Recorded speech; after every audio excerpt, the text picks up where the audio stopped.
bu waxee fait de délit attention il faut relativiser xam nga Maître El Hadji Diouf moom il est connu en tout cas pour parfois ses positions yoo xam ni c'est incompréhensible c'est un avocat expérimenté qui a de l'expérience mais parfois à travers yenn sorties bi da ngay constater carrément il passe à côté de la plaque fait de délit li nga xam ne moom mooy diffamation fan daan kay loolu parce que diffamation boo xoolee article 258 du code pénal daf ko définir comme toute allégation wala imputation boo xam ne day porter atteinte à l'honorabilité d'une autre personne donc le seul fait que tey jii nii yow nga waxal nit loo xamante ni du dëgg nga jël ay kàddu yoo xamante ne ni yu safaanoo ak dëgg la nga tekk ci nit bu la porter plainte pour diffamation tu tombes sous le coup de la loi pénale diffusion de fausses nouvelles bi nga xam ne tey jii nii kat mooy le fait que tey jii nga diffuser ay nouvelles yoo xamante ne tey jii ay nouvelles yu fausse la lu fausse mooy loo xam ne lu amul la lu mensonger la loolu c'est une infraction à la loi pénale boo xamante ne nii am na donc bu waxee ne fait de délit moi je me dis que Maître El Hadji Diouf peut-être c'était juste pour amuser en quelque sorte la galerie mais techniquement du point de vue de la légalité moi je suis pénaliste je suis juriste pénaliste dans le code pénal du Sénégal il y a un chapitre d'incrimination boo xamante ne tey jii lii tax ñu mën a engager la responsabilité pénale yenn nit ñi mooy nga tenir un discours boo xamante ne ni dafa waroo ak dëgg boo tenir discours boo xam ne dafa waroo ak dëgg ba mu porter atteinte à l'honorabilité d'une personne tu tomberas sous le coup de la loi pénale qui incrimine la diffamation boo tenir ay propos yoo xam ne dafa waroowul ak dëgg ba mu nekk leen loo xamante ne tey jii dañ ko appréhender comme yow da ngaa diffuser da ngaa wasaare benn xibaar boo xamante ne ni bu fausse la bu boobaa tu tomberas sous le coup de la loi pénale peut-être li mu bëggoon a wax du point de vue de la procédure pénale mooy le prévenu tribunal ba lay àtte dañuy wax ne le prévenu a le droit de mentir mais la partie civile n'a pas le droit de mentir mooy tey bu ñu may juger en tant que prévenu devant un tribunal correctionnel devant le tribunal des flagrants délits j'ai le droit de mentir bu ma neexee ma wax leneen lu weesoo lu ñu may toppee mais fen en tant que tel infraction à la loi pénale parce que diffamation boo ko définiree dara wuutale woo ko ak fen diffusion de fausses nouvelles boo ko définiree dara wuutale woo ko ak fen donc yaakaar naa ne bu fekkente ne Maître El Hadji Diouf wax na loolu noonu donc ça c'est une erreur monumentale boo xamante ni commettre nag en tant qu'avocat mais parfois la position des avocats peut-être on peut comprendre ces positions là parce que am na ci ñenn ñoo xam ne moom tous les moyens sont bons pour eux en tout cas pour essayer d'innocenter li nga xam ne moom mooy seen client mais du point de vue de la légalité d'un point de vue technique wax na fen du dëgg c'est ignorer véritablement la diffamation bi nga xamante ne nii c'est puni par la loi pénale du Sénégal la diffusion de fausses nouvelles c'est puni en tout cas par la loi pénale du Sénégal donc wax cadre la boo xamante ne ni man yaakaar naa ne donc il faut le dire en tant qu'avocat pour essayer en tout cas de gagner en quelque sorte la bataille de l'opinion mais sur le plan technique ce n'est pas quelque chose boo xamante ne ni en droit lu ñu war a mën a accepter la. Boury Diakhaté fait du délit déggoon nañ fii tamit surfacturation kenn ayoo ko ci suñu code pénal et quoi d'autre encore. waaw xam nga olof dafa naan ko wax feeñ. man li ma remarqué par rapport ak certains dossiers dama ci jël ñetti exemple kese muy bi nga wax tey bi nga junj léegi muy surfacturation bi ak beneen boo xam ni article 80 je pense que je parle sous le contrôle de Pape Amadou Mbaye dama gis ñetti mbir yoo xam ni moom la wolof di wax naan ku wax feeñ c'est-à-dire que da ngay gis ay nit yoo xam ni da leen di toppee ay mbir tey bu ñu jëlee kaaw maître El Hadji Diouf bi c'est une personne bu ñuy toppee wax lu du dëgg ci penc ñu dem di ko àtte yaakaar naa di Sénégal yëpp di xaar yaakaar naa kooku bi ñu koy yóbbu sax ci wàllum yoon dafa ne man kenn rek laay rêvé jàkkaar lool muy le procureur Aliou Ndoye Ibrahima Ndoye mu ne moom loolu rek la yàkkamti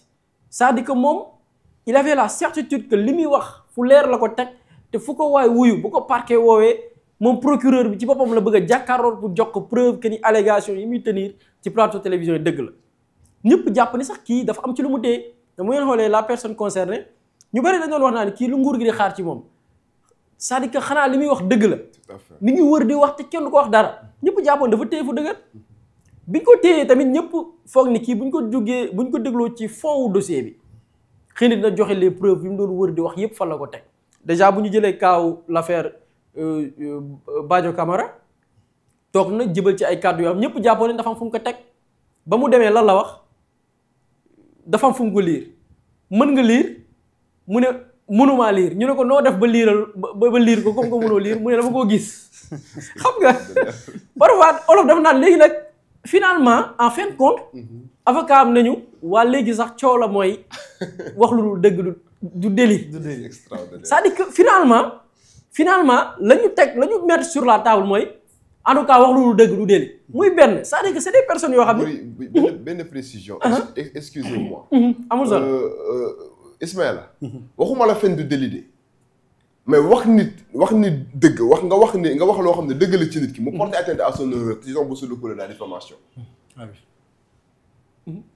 tey par exemple tey bu nit waxoon papa Ahmadou Mbaye est un fils indigne parce que peut-être mas damaa gis ma am ne noonu ma comporté wu ak samay waajur ma qualifié ma publiquement de fils indigne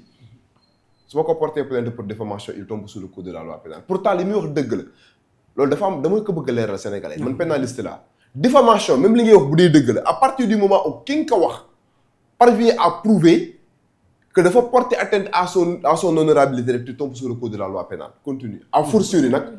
nga mën a wax leen loo xam ne dafa safaanoog dëgg. ça loolu moo ci grave malheureusement non seulement dañuy porter atteinte honneur doomi aadama yi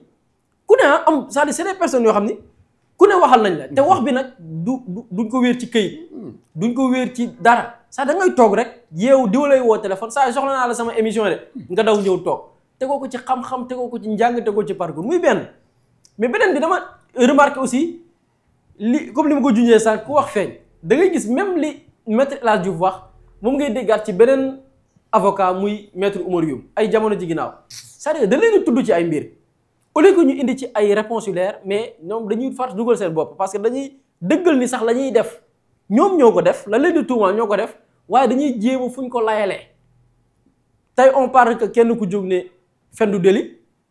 la ko jiitu kenn ci ay naataangoom taxaw ne ni surfacturation tamit du délit c'est-à-dire amul fenn fu ñu bind ci code pénal de boo demee surfacturation dañ lay daan mais gis nga boo remonté waatee jëlaat ci yeneen exemple da ngay gisaat ni c'est la même chose c'est-à-dire que c'est des personnes yoo xam ni lañ leen di tudd mënuñ ci indi teg dara ci table bi ni ñun kat nañu wedde li ñuy tuumaal mais finalement ci ay spéculation ndekete la tegu woon ci ay tuuma la tegu woon et malheureusement peut-être on va essayer de voir en tout cas yoon di ko tax a jóg tey on parle d'assainissement de l'espace public mais mi ngi passé ci ñi koy def aussi mu am la sanction à la hauteur de actes yi ñuy posé parce que pour man kii wax ci penc man dama gëm ni njuumte ci làmmiñ mënul ñàkk. c'est vrai pour man nattu la sax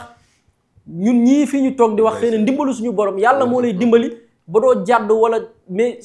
mu xam sax fu natt di jógee ndax wax dafa jafe xëy na ki juum sax ci wax mën nañ ko comprendre jàpp ni kii dafa juum te xëy na sax njuumte bi nit ñi mën nañ ko koo baal xam ni kat xëy na xamee wuñ ko noonu nii mais da nga gis fii des personnes yi nga xam ne nit taxaw ne ci ñi ñuy topp ni tey buñ ma fayee xaalis nit bu ma joxee alal fay ma ko ne ma saagaal diw dama koy def il l'a assumé et pour wala ni ñoom souvent seeni discours daf leen di culpabiliser c'est-à-dire ñoom seeni discours daf leen di dugal xam nga maa ngi wax ci naan surfacturation dagan keneen ku ñëw ne fen dagan na mais dafa xoolal bi ñuy jël on parle dañuy wax ci wàllum yoon bi ñuy def assises yi les assises de la justice ñoom ñenn ci opposition bi la majorité du ñëpp mais am na ci ñenn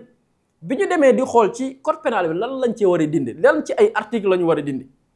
mais opposition bi dafa taxaw ne article 80 dindi leen ko fi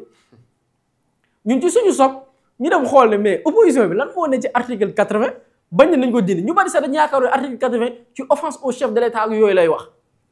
mais ñun bañ demee yër article 80 da article 80 li muy wax mooy su ma juum alinéa 2 bi je pense que maître article 2 bi mooy wax ci ki nga xam ne dafa accepté wala sàkku ñu jox ko ab don neexal wala lu mu mën a doon ngir mu toog ci penc yàq nit wala waxal nit lu teguwul